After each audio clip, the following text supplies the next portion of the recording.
Vamos lá fazer os dois temas novos então. Vulvovaginites e dispepsia. Saber diagnosticar e tratar a vaginite citolítica e vaginite atrófica, não infecciosas e outras etiologias, né? O que a gente conhece sobre vulvovaginite são as infecciosas, né? Por tricomonias e a vaginose bacteriana, etc.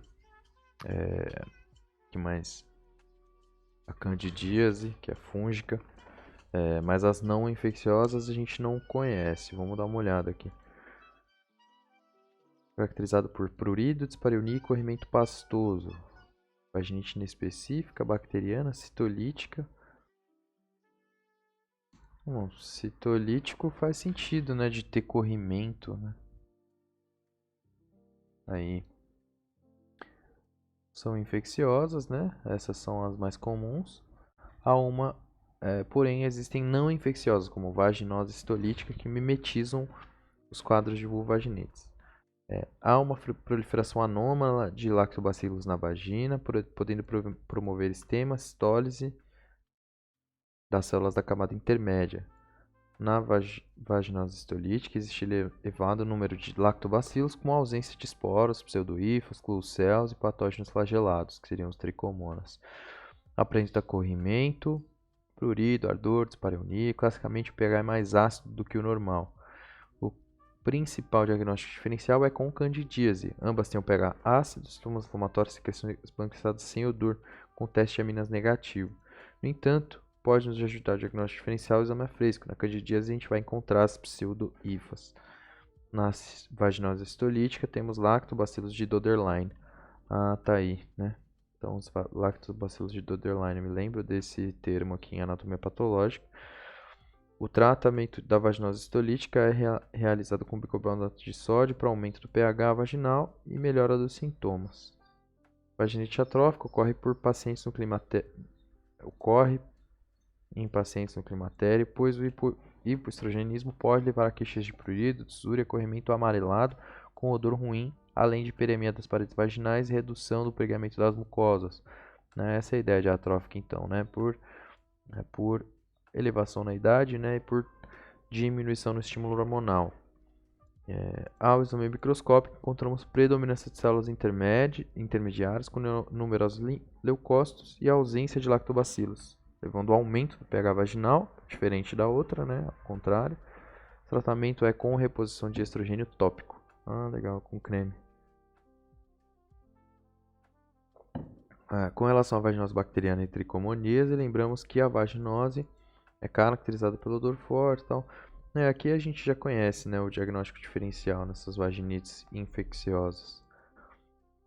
Júlio Miller, paciente Maria Alfredo Silva, 26 anos, vem à consulta ginecológica com queixa de leucorreia esbranquiçada, longa data, associada a prurido e ardência com piora no período pré-menstrual, né? Sensação de queimação e dispareunia com piora após o ato sexual. O paciente se apresenta ansiosa, estressada, referindo já ter procurado alguns médicos e realizado vários exames e tratamentos, porém sem diagnóstico confirmado, principalmente sem melhora após tratamentos preconizados. Diante do quadro, a patologia e o tratamento indicado são inflamatória descamativa, citolítica, né, alcalinizar o meio vaginal, fazer uso de duchas vaginais com bicarbonato de sódio no período pré-menstrual. E aí, o grande diferencial aqui seria com candidíase vaginal recorrente. Tratamento tópico, usando fluconazol de 150 mg, 3 em 3 dias a seguir, mensal por 6 meses. Eu sei que isso aqui é algo que existe sim, mas nem sei se o tratamento é esse. Dá uma olhada aqui.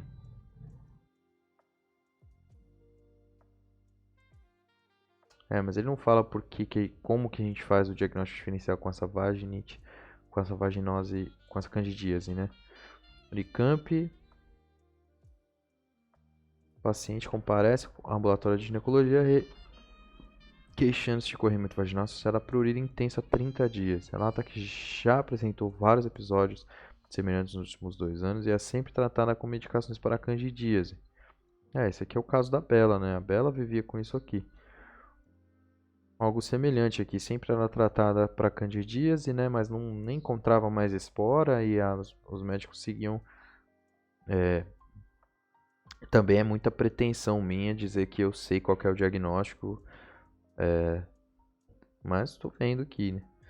Exame ginecológico especular corrimento esbranquiçado, com estágio moderada, pH vaginal 3,5, aminas negativo, bacterioscopia lactobacillus de Doederlein em abundância, ausência de clucells, ausência de hifas, esporos, ausência de micro-organismos flagelados móveis, presença de citólise e leucócitos escassos. E o diagnóstico e condutação, né? Vaginose citolítica, aqui, vaginal citolítica, ácido ascórbico, ducha vaginal com bicarbonato de sódio 2 vezes por semana, a cada 2 semanas. Essa é a ideia. Nossa, tratamento simples, né? É um tratamento simples que ducha vaginal com bicarbonato 2 vezes por semana, a cada 2 semanas. Faz semana sim, semana não. E né, tratamento simples, né? Mulher de 52 anos de idade, procura atendimento por corrimento vaginal há 2 meses. Corrimento de pequena quantidade, líquido amarelado, associado a mau odor e prurido eventual. É sexualmente ativa e teve a última menstruação há 1 ano. Não tem antecedentes mórbidos relevantes. Então, quer dizer, né? Ela teve a última menstruação há 1 ano, parou de ter estímulo hormonal, então parou de ter estímulo secretório na vagina, vagina atrofia, né? Mas ela segue tendo relações sexuais, então ela vai ter lesões. A inspeção genital está mostrada abaixo. A microscopia de conteúdo vaginal em salina apresenta predominância de células intermediárias com numerosos leucócitos, debris celulares e ausência de lactobacilos. pH vaginal está alto, 5,5. Qual o tratamento mais adequado por via vaginal para o caso? Estrogênio por via vaginal, né? Para a gente estimular a secreção glandular, estimular o crescimento, né? Estimular perplasia e secreção glandular da vagina nessa mulher. Para ela poder ter as relações, para ela poder ter as relações com secreção, né? Para ela poder ter a relação com fluido, né? Lubrificante. Acho que uma outra ideia aqui também seria sugerir que ela utilizasse lubrificante, né? No momento do ato sexual. Mas não sei se é preconizado, etc, né? Mas paciente de 60 anos, menopausa há 7 anos, sem uso de terapia hormonal, apresenta queixa de corrimento em pequena quantidade, acinzentado com odor pronunciado, seguintes achados: pH vaginal alto, né? Mas aqui a secreção é acinzentada, né? Isso aqui me lembra vaginose. Aí vamos ver os testes. Teste de hidróxido potássio positivo, ausência de clucells, presença de células basais em grande quantidade. Qual o tratamento tópico vaginal mais adequado? Estrogênio, mais uma vez. A mesma ideia, né, da questão anterior, né, vaginite atrófica. Eu acho que sim, né? Não é difícil, não foi difícil de entender essas ideias aqui. Vaginite citolítica, vaginite atrófica. É difícil fazer o diagnóstico diferencial disso aqui, difícil fazer o diagnóstico diferencial com candidíase, né? E aqui um diagnóstico diferencial a gente vai fazer com vaginose bacteriana. Então vamos pensar nisso, né? Mulher mais velha, que eu tô com ideias de suspeita de vaginose bacteriana, fiz os testes e não tem evidência, eu vou pensar em vaginite atrófica, né? Sobretudo na mulher que já entrou na menopausa. E mulher que tem candidíase de recorrência, né? Que tem diagnóstico por aí de candidíase de recorrência. Chega no meu consultório, eu não consigo achar hifas, não consigo achar evidências de candidíase, eu não vou dizer para ela que ela tem uma cândida diferente. Eu vou pensar em vaginite histolítica e vou tentar fazer o tratamento com bicarbonato por semana e aí tentar acompanhar, né?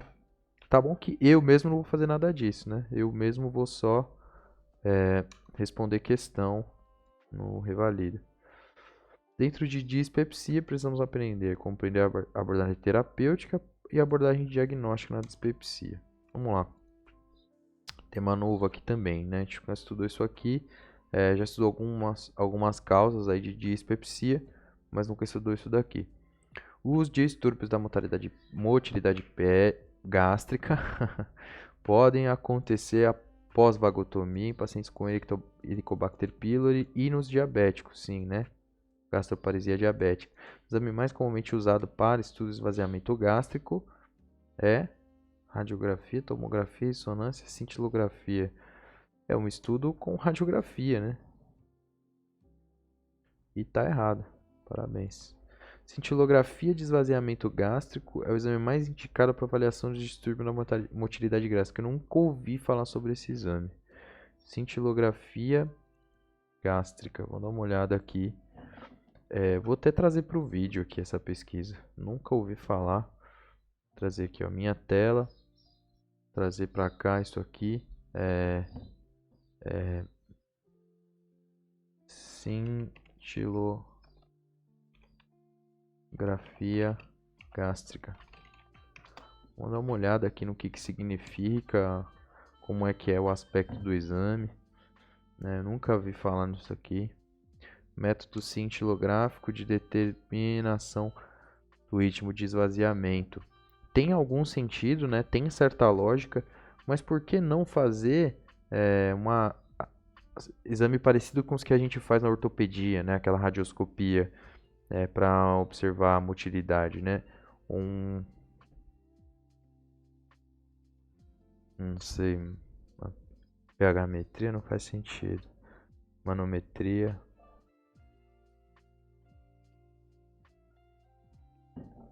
Bom, essa é a ideia aqui. Pesquisa de mucosa gástrica ectópica, interessante, né?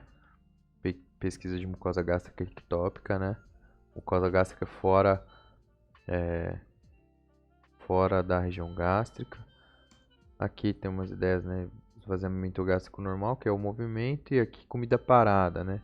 Não dá pra ler direito aí, provavelmente, mas aqui é comida parada. Mas é isso, né? Essa é a ideia mesmo. Só não sabia que esse exame existia e nem sei como é que ele é visto, né? Vou dar uma pesquisada aqui, ver se eu encontro gastric. Vamos pesquisar em inglês. Gastric. Sim.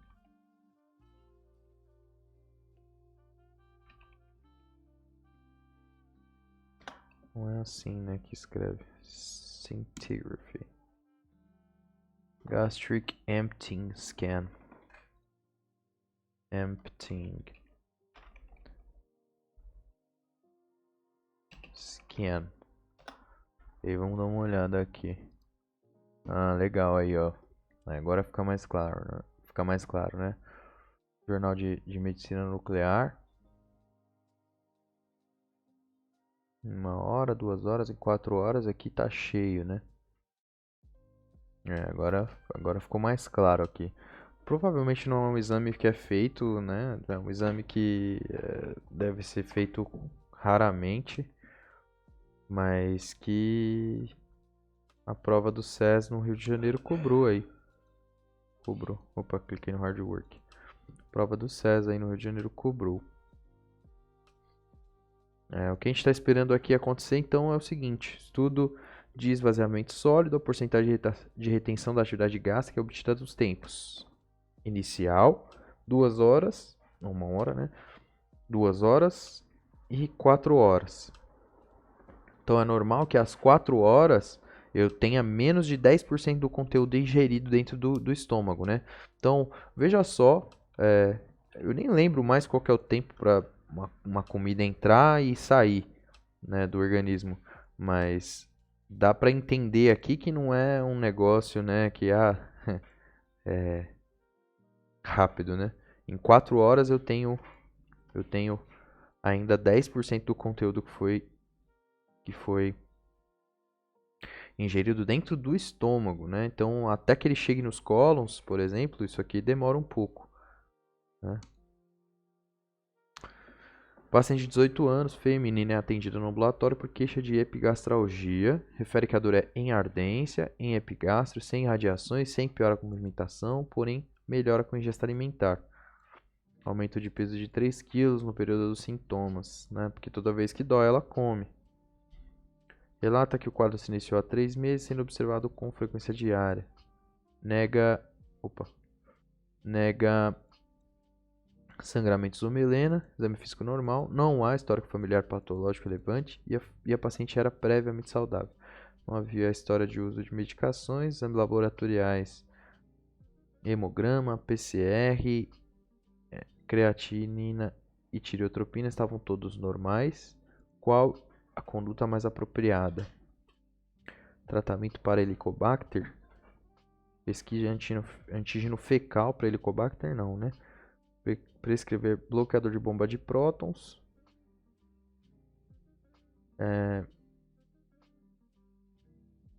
Tratamento para Helicobacter. Endoscopia para ver se tem lesão.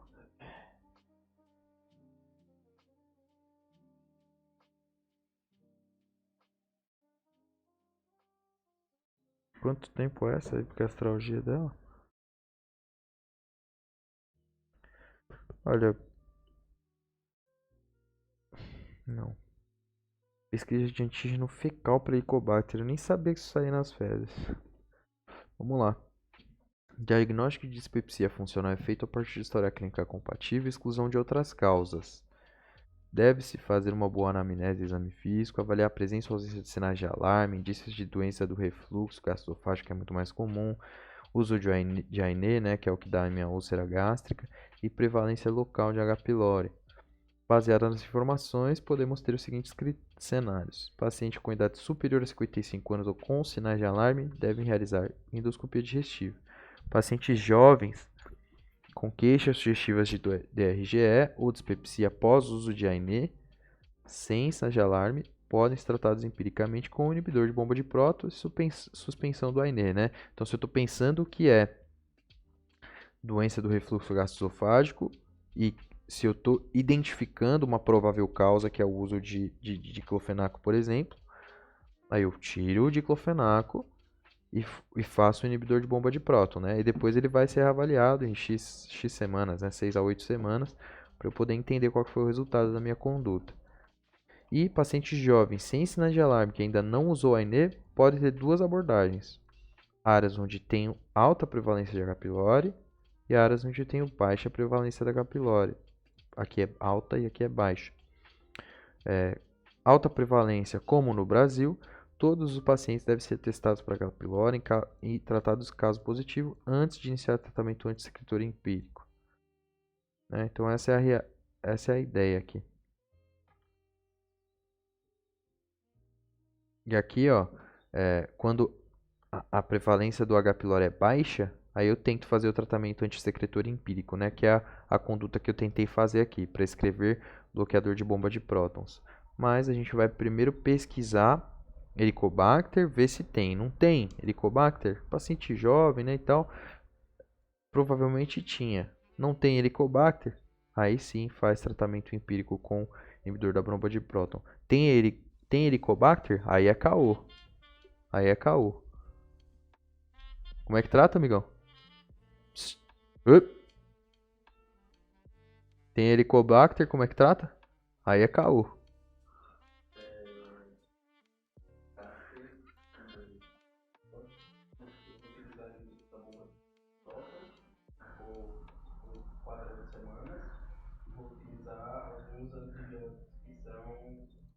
Caô.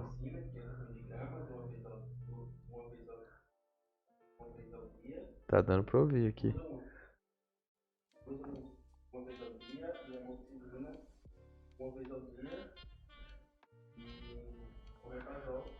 O inibidor da bomba do próton. Caô. Em relação aos hormônios que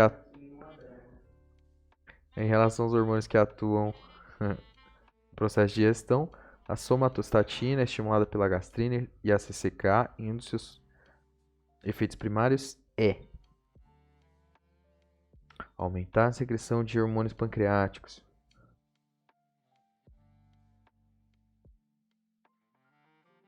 Somatostatina. A gente quer saber os efeitos da somatostatina. Inibir a secreção de ácido pelo estômago, se não me engano, né? Inibir a secreção de ácido pelo estômago. No somatostatino dá uma parada. Essa é a grande ideia.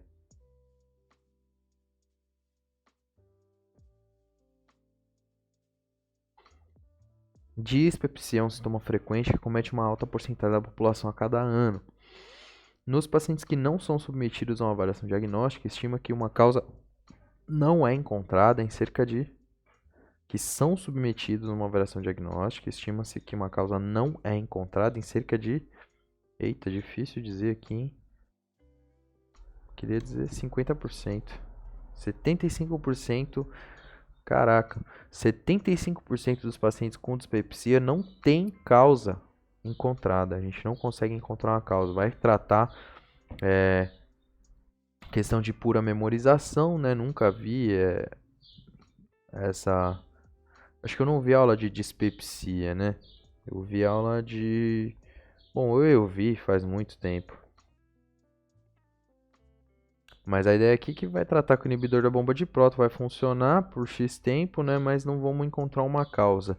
E aí começa a surgir várias ramas aí da discussão, em que a gente começa a pensar em várias possibilidades terapêuticas. A despeito... Vamos lá, últimas duas questões. A despeito do grande e indiscutível benefício das IBPs no tratamento das doenças cloridropépticas, do trato digestório superior, esses medicamentos estão no topo da lista das prescrições inadequadas. O uso prolongado dos IBPs está associado a diversas complicações. Tá? Não sabia. PSU 2022. A ação alternativa que não apresenta um efeito colateral possível decorrente do uso prolongado, mais de um ano de IBP. Deficiência de B12, infecção por Clostridium difficile, aqui pode ser, né? Porque é fator protetor também. Colelitíase, hipomagnesemia. Colelitíase?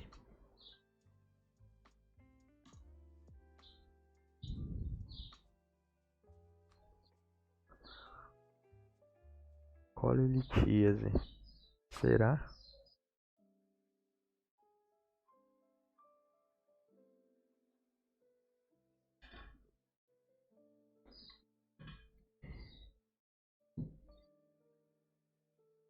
Colelitíase.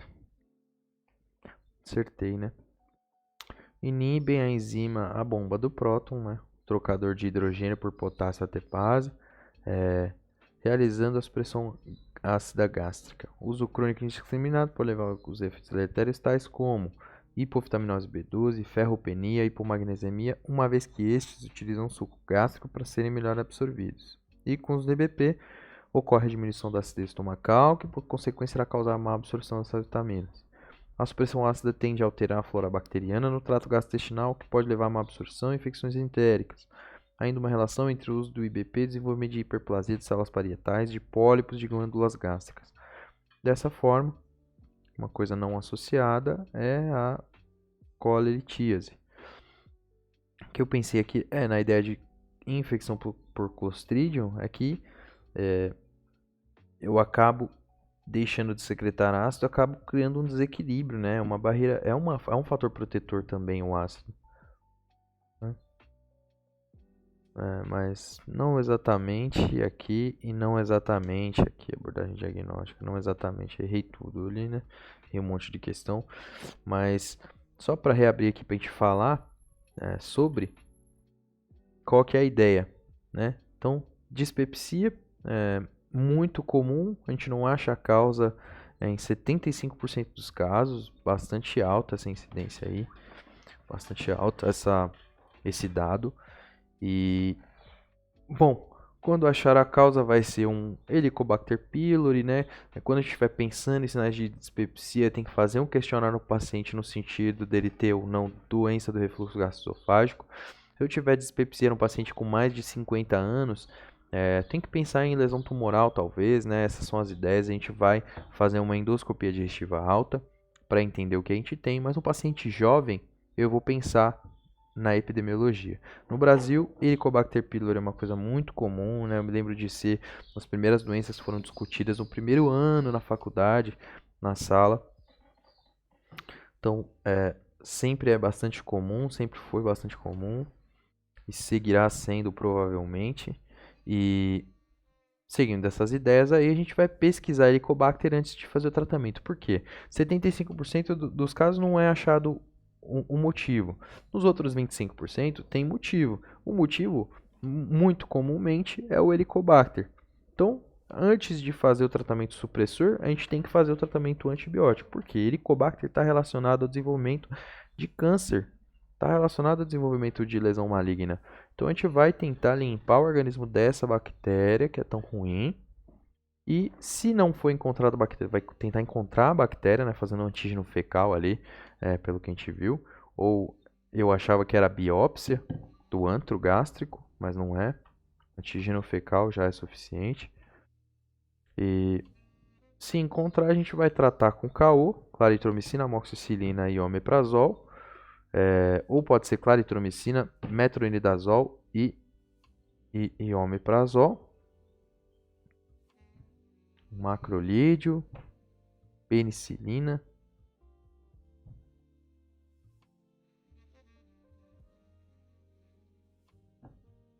Aminopenicilina, né? E metronidazol é um nitroimidazol. E o inibidor da bomba de próton. Faz teste terapêutico e tal, né? Depois de tratar, acho que a gente vai buscar um antígeno mais uma vez, não vai encontrar. E aí, vamos ver o que vai acontecer com esse paciente, né? Se ele melhorar, melhorou. Se ele não melhorar, ele vai continuar fazendo tratamento com o inibidor da bomba de próton. E aí, continua, a discussão não acaba, né? Inibidor da bomba de próton é medicação de uso bastante comum, né?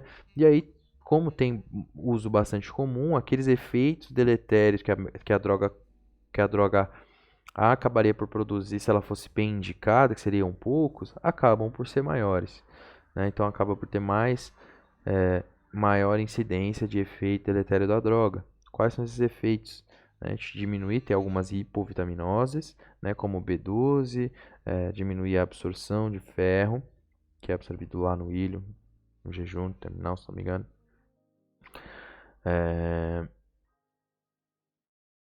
Que mais?